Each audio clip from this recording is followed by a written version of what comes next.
Inspector Ramesh hair. నేను GNK మనిషిని మాట్లాడుతున్నా. అందరూ బాగున్నారా? అందరూ బాగానే ఉన్నారు, కానీ మీతో కాస్త పని ఉంది. ఎందుకండి? వస్తే అన్ని విషయాలు తెలుస్తాయి. ఓ అలాగా, మీరు అక్కడే ఉండండి, నేను వెంటనే వస్తున్నాను. ఎవరు హత్య చేసింది? రాయపేట రాయప్ప. వాడు మెయిన్ కొలకారుడు, నేను సైడ్ కొలకారుణ్ణి. పొలం తగరారు వచ్చింది, సటక్. ఇదేనా శవం?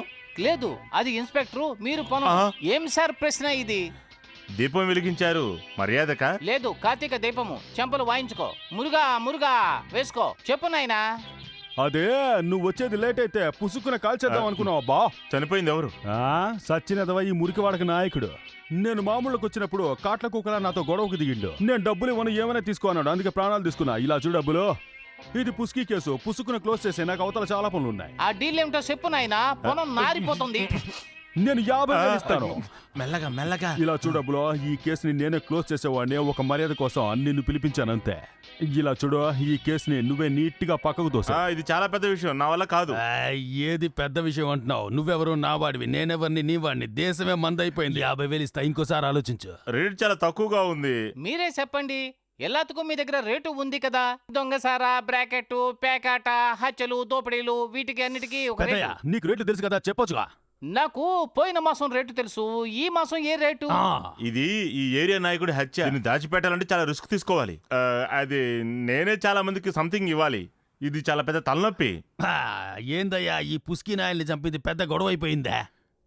సరేనయ్యా, 75,000 ఇస్తా. నో నో, 2 లక్షలు కావాలి.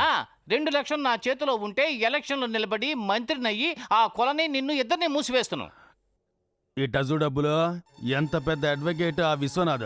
వాళ్ళ అమ్మని చంపిన హత్య కేసు తారుమారు చేయడానికి నువ్వు తీసుకుందే 1.5 మీకు తెలుసు? అరే మేమంతా ఒకటే జాతిరా, నువ్వు భయపడకుండా అసలు విషయానికి రా. అది వయసు అయిపోయిన కేసు, దాన్ని చాలా ఈజీగా సాల్వ్ చేశాను. అదీగాక జిఎన్కేకి చాలా చోట్ల ఇన్ఫ్లుయెన్స్ ఉంది, ఆయన వల్ల చాలా ఉపయోగాలు ఉన్నాయి. అందువల్లే జిఎన్కే మ్యాటర్ 1.5 లక్షతో ముగించేశాను. థ్యాంక్ యూ దగుల్బాజీ ఇన్స్పెక్టర్ రమేష్.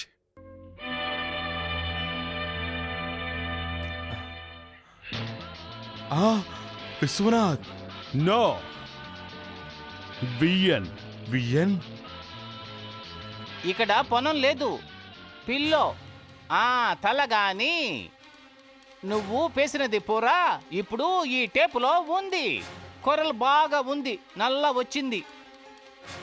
ఆ దుర్మార్గులు ఇచ్చిన నీచపు డబ్బు తీసుకుని మమ్మల్ని విద్రోహులుగా చూపించే సిగ్గులేదు? దేశాన్ని కాపాడే పోలీసు ఉద్యోగంలో ఉండి ఒక హత్యను కప్పిపుచ్చడానికి లంచం అడుగుతున్న అవమానంగా లేదు? కిరాణా దుకాణాల్లోనే కల్తీ అనుకున్నాను, కాకి షర్ట్ వేసుకున్న నీలో కూడా కల్తీనా? ఆ ఉమ్ము కూడా నువ్వంటే ఇష్టం లేదు, అందుకనే అక్కడే పడిపోయింది. నువ్వింత హీనంగా బతుకుతూ గౌరవంగా పరువుగా బతుకుతున్న డిపార్ట్మెంట్కి ఎందుకు చెడ్డ పేరు తీసుకొస్తున్నావు? పోలీస్ అంటే అర్థం తెలుసా నీకు?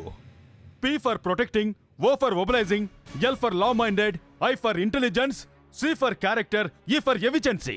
చట్టాన్ని గౌరవించి ప్రజల్ని కాపాడే పోలీస్కి అర్థం అది. కానీ నువ్వు పి ఫర్ పోకిరి, ఎల్ ఫర్ లంచం, ఐ ఫర్ అయోగ్యతనం, C for cheating, E for హీనబుద్ధి. ప్రభుత్వాన్ని మోసం చేస్తూ జీతం, జనాల్ని మోసం చేస్తూ లంచం తీసుకునే ఈ దేశద్రోహి దగ్గర స్టేట్మెంట్ తీసుకో. నేను రాసివ్వను. అలా అనడానికి నీకెంత ధైర్యం?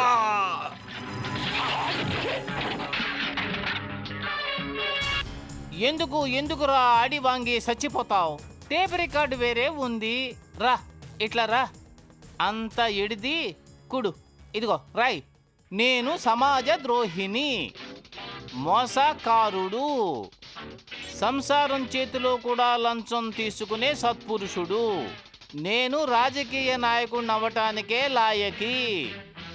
విశ్వనాథ్ గారి అమ్మ హత్య కేసుని దాచిపెట్టడంలో నాకు భాగం ఉంది. ఎళిది సంతకం పెట్టు. జోక్ రూపంలో మనసులో ఉన్న చెప్తున్నారా? నిజంగా చెప్తున్నాను, నేను మిమ్మల్ని మర్చిపోలేదు, మీరే నన్ను అర్థం చేసుకోలేదు. డబ్బొచ్చినంత మాత్రాన నా మనసు మారలేదు. నాకు మీరంటేనే ఇష్టం. మీతో కలిసి గుడిసెలో జీవించిన నాకదే స్వర్గం.